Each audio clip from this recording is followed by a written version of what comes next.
Hey, Suze from Smarting Coaching. Today I want to talk about 3 ways your energy is being siphoned from you without you even knowing. I think number 3 probably applies to 99.99% of people in the world. Does it apply to you? Let's have a look and see. I'll also share with you a couple of quick fixes and ways that you can start working on that today so that you can gain back your energy, your life force, and put it into places where it's going to serve you and everyone else around you much better.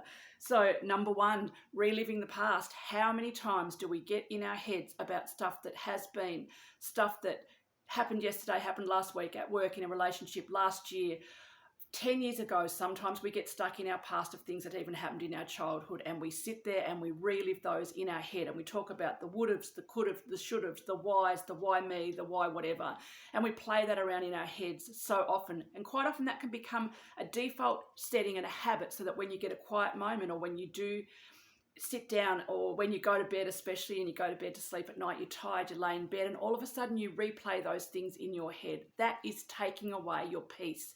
It's taking away your sleep. It's constantly running in your head, and then when it's not running in your head, sometimes you are actually using a lot more energy trying to stop it from happening in your head as well. That can steal your life force, your joy, your peace. Crazy. We all do it. We all get stuck in it, but it's time to kick that one because it's taking so much of your energy that you could be using for you.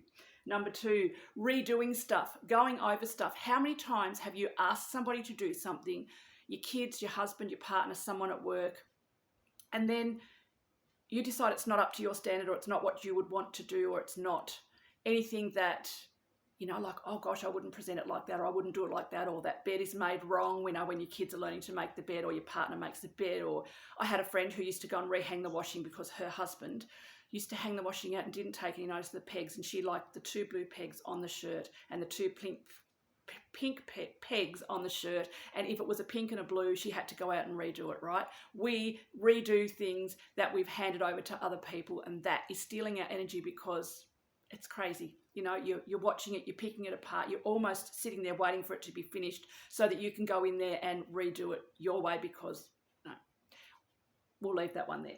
So number 3, and this is the one that I think affects 99.9% of people. It probably affects you, it affects me, and it's one I'm working on and trying to get better at, and that is binging on social media, or binge watching TV, Netflix, series of shows, and you sit down to say, I'm going to watch an episode because, that's your reward for the end of the hard day. Next thing you know, it's 2 o'clock in the morning and you've watched 5 episodes, and you are absolutely behind in everything now. You need to go to sleep because you've got work the next day. You can't sleep because you're worked up from whatever it is.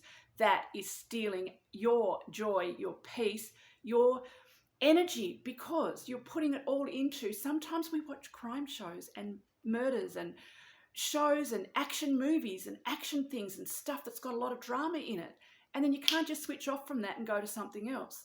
So we really need to think about how much of our energy that is using, how much of that energy is running around inside of our body, because we're watching it, we're seeing it, we're doing whatever it is, when we really should be resting our mind, resting our brain, and all of a sudden we are exhausted beyond belief, and we don't know why, and that is why. A couple of quick fixes.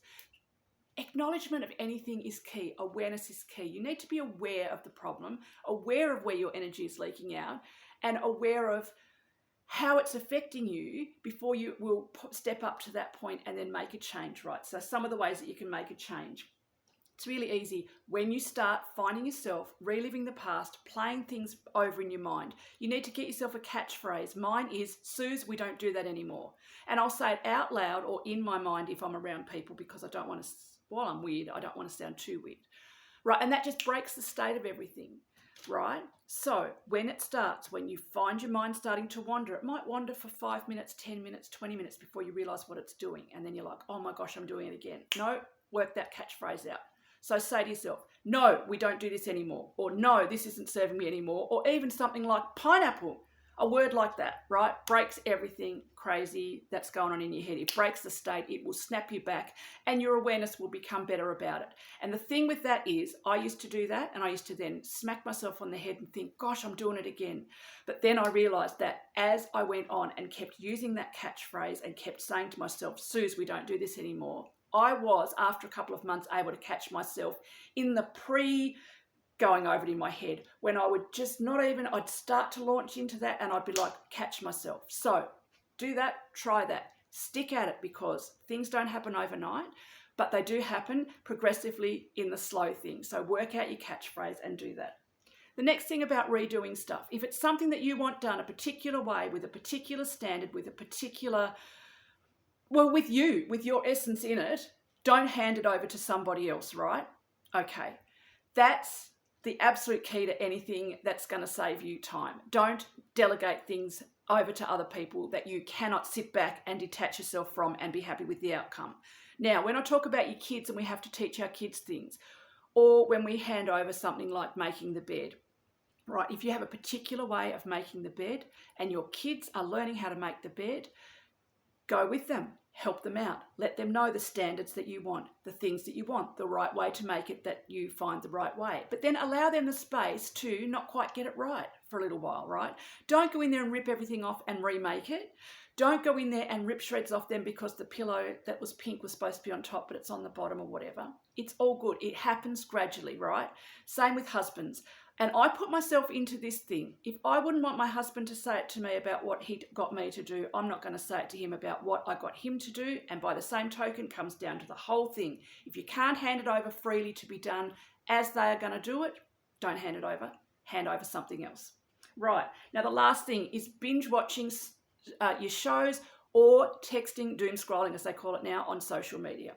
I found that I was able to make a dent on this one, especially with the social media, but I'm working on the binge watching of TV by setting a timer. So I set a timer and I use my social media as a reward when I've got my adulty things done that I really don't like to do. So I'll get in and get stuck in, get that washing up done, get that, I don't know, chore done that I need to do, cleaning the bathroom, mopping the floor, whatever it happens to be. And I will use that social media, 15 minutes of social media with the timer on, as my reward. So for me, that has curbed my social media use dramatically. It's freed up a lot of things, but I realized that I was using social media as a way to not feel my emotions, to not deal with stuff that was going on, to silence my mind. So I've also worked on some of those things as well. Now, as far as the TV shows, I think back to when I was a kid, way back in the day, in the 1970s, where if you couldn't tape a show, if you missed the show, you missed the show. We had ads in the show. It was great because you could get up and go to the toilet and you didn't miss anything. You could go and make a coffee. You could go and grab a snack, you know. But right now we have such full access to everything, and that's amazing because you can watch your show whenever it suits. You can do whatever. But we do tend to get out of hand with this and abuse the power. So you need to get really strong with yourself as well on this sort of thing. Work out what's for you. Perhaps you've got a certain night that you do things. Perhaps you've got a certain time that you do things. Perhaps you allow it. But the key to this is to do it consciously, even if you want to watch 3 episodes in a row because you've got the afternoon and you want to do that, that's fine. But set the standard before you actually press the play button. Okay, set the rules. And then be strong with yourself in the rules. If you know that by the time you get to the second one, you're not going to be able to stop, don't do the second one. Do one, stop, go and do something else. Come back maybe to watch the second one. Break it up so you're not doing that whole thing where you get comatose and you just let it keep playing and get playing and keep playing. These are some ways that I've found helpful. These are some ways that the energy is coming out of us in going into places where it shouldn't be going. And I believe that awareness is key. If you can get onto some of these things, start implementing them by the middle of 2025, you're probably going to see a whole different thing around these. And you're going to have much more energy to put into the places that you are wanting to put them in. Hope these are helpful. Let me know in the comments if there's something that you think. Did number 3, well, was that something that you find that affects you? You can do it anonymously, it's okay. But hey, awareness is key. It's all the things that we then become aware of. That's why we're tired, that's why we're crusty, that's why we're crabby, that's why we're overstimulated, that's why we can't calm down. Too much of anything is not a good thing. Okay, I hope this helps. I'll talk to you in the next video. Take care. Love you.